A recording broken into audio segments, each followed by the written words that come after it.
Hello, listeners. This is Kat. Welcome back to Put Your Hands Up Podfic. This will be the continuation of Prodigal. This will be Part 11, Chapter 11, entitled A Miracle in the Making.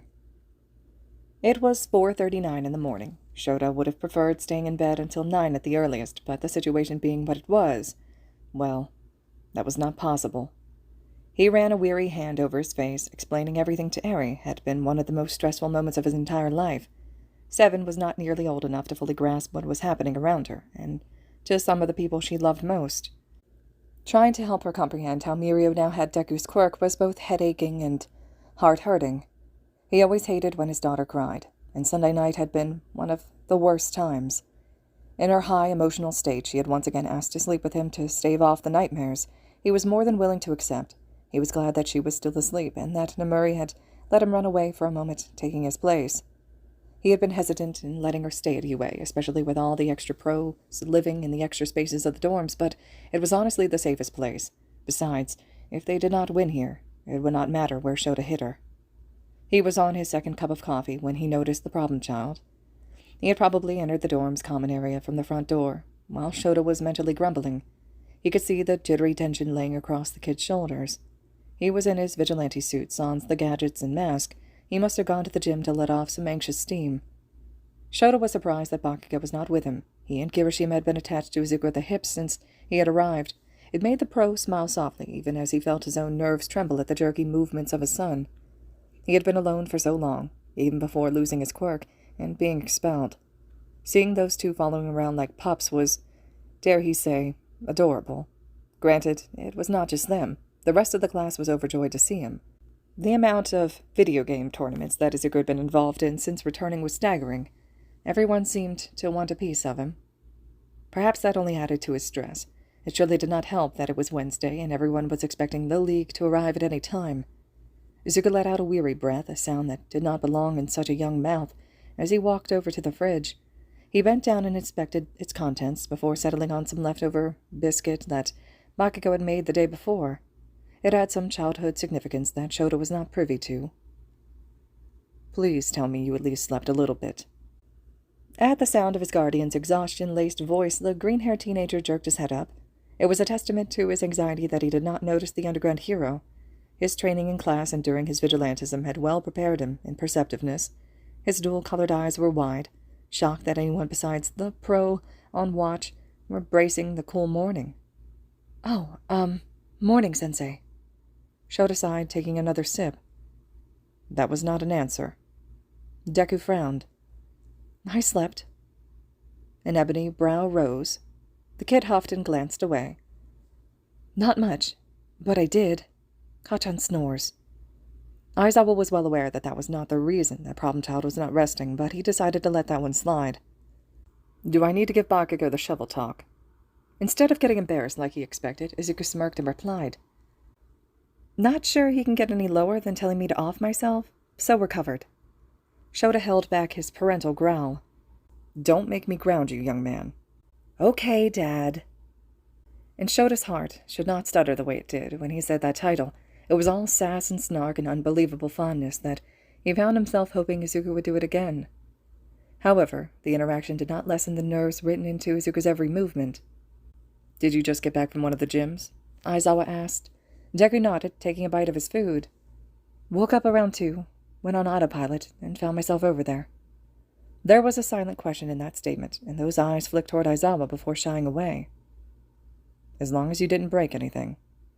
"I don't have my quirk anymore." "I find it hard to believe that would stop you." Izuku snickered, and that sound was something. It was soft and tense, but it was probably the closest that he would get to a laugh for a while. "Finish that, and then come with me. We'll go on a walk." Izuku blinked in pleasant surprise, but nodded.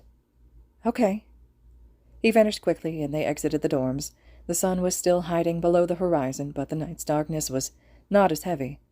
The stars twinkled above them, winking without any knowledge of the stifled breath that had settled over the campus like a suffocating blanket. Shota took a long sip of his life source and hummed. "You're very tightly wound this morning." The 16-year-old swallowed. "Really?" "Problem child. We've discussed your dismal lying abilities, have we not?" Deku's shoulders slumped. "Yeah." Shoto wanted to say all kinds of things about how he did not have to hide his emotions from his guardian. Long speeches of adoration and care threatened to pour from his lips, and he bit them back. But why? He remembered all the things that he wished he had said to Oboro. Would he really risk the same chance with Izuku, when there was so much uncertainty involved in this life-threatening situation? You don't have to be afraid of telling me things, you know. I'm your guardian now. He attempted to pour all his sincerity into his voice. But, even without that, I am, your teacher. I care about you. You can trust me. That was the crux of the entire issue. Izuku had been taught his entire life that he could trust no one. I'm afraid. Shota almost audibly gasped. The kid replied. I'm so scared, Sensei. Aizawa looked over. The kid reached his cheekbone in height now. His eyes were downcast. Why? I don't think I'll ever have a quirk again. But there's something comforting about knowing that One for All is giving Mirio a hard time, he whispered. It's a horrible thing to think. And I know that. Does that make me a horrible person? He looked up at his guardian, eyes misty. Does that make me like Shigaraki? Shota wanted to hurt someone for instilling those thoughts in his kid's mind. He wanted to murder whoever let Izuku Aizawa believe that he was villainous, that he could ever hurt people like the League did.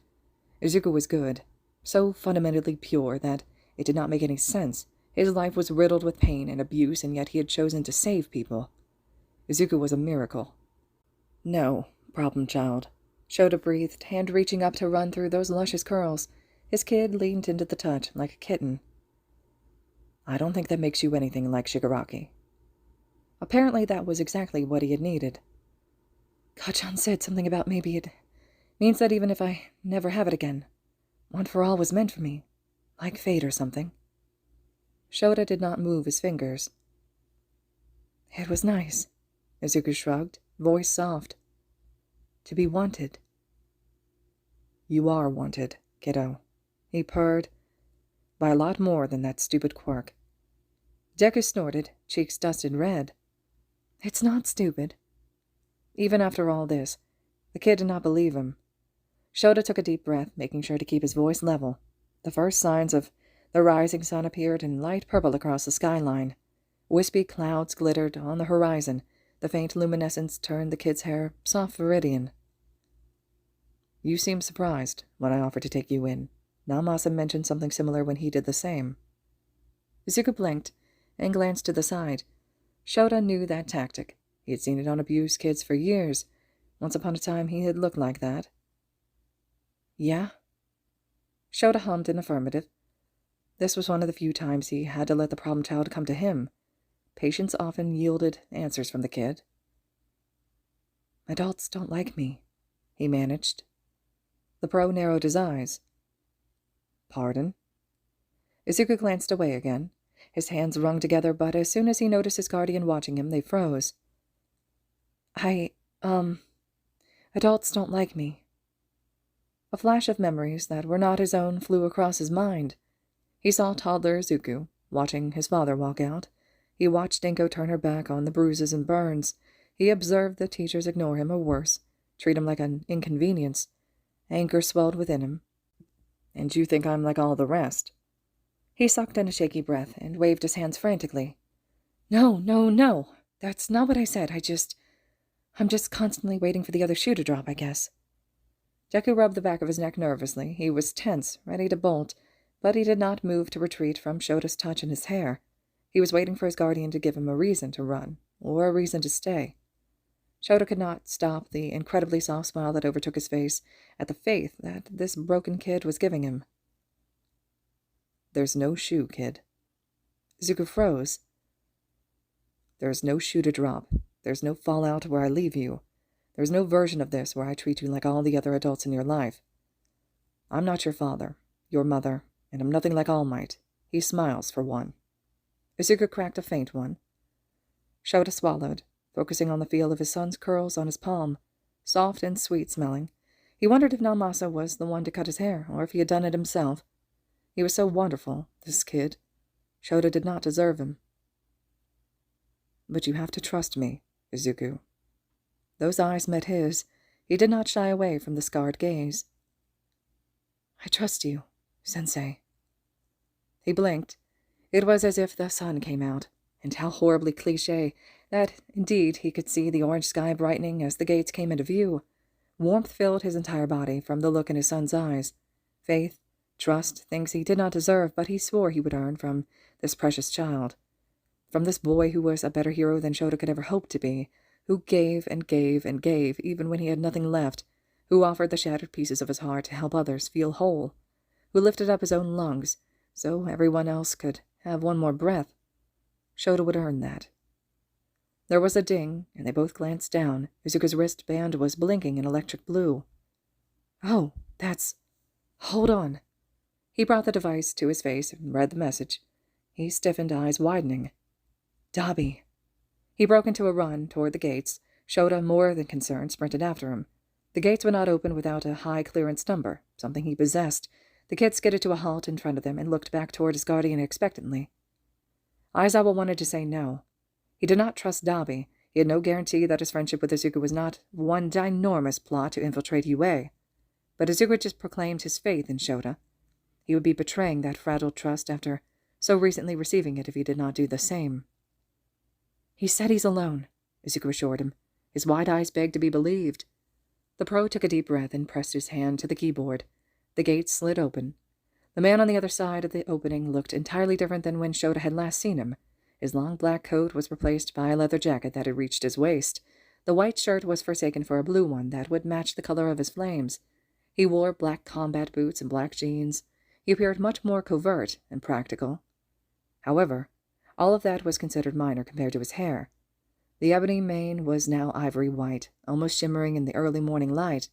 The white-haired outcast embraced Izuku like a long-lost friend as the gates closed again. His grip was tight and knuckles pale. Aizawa kept his senses on high alert.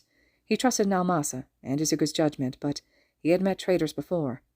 He would not let the League take his kid. I expected you yesterday, Izuku hissed, pulling back to hold the other vigilante at arm's length. Where were you? The detective had to patch me up a little bit, Dabi explained. We had to make the police ambush look convincing. Some of the officers were particularly enthusiastic. Izuku seemed to understand his word choice, and his eyelids lowered. You got shot. I'm fine. Shota almost snorted at the lie. How many times had he heard Deku use that same inflection when repeating the damn phrase? You're pulling a me, the younger of the two growled. His eyes flashed.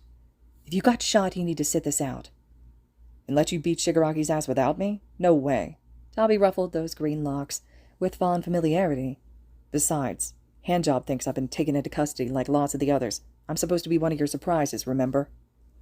Izuku was glaring, and it was clear he wanted to argue, but he accepted the defeat on this issue. Shota would agree that it was hypocritical for the self-sacrificial kid to try and make someone else with a wound sit out when he pulled that reckless crap all the time. Fine. So, you're fighting with us? There was so much suspicion in Shota's voice, but he did not apologize, not even when Izuku turned his hurt green eyes toward him. Dabi met his gaze without hesitation. Yes.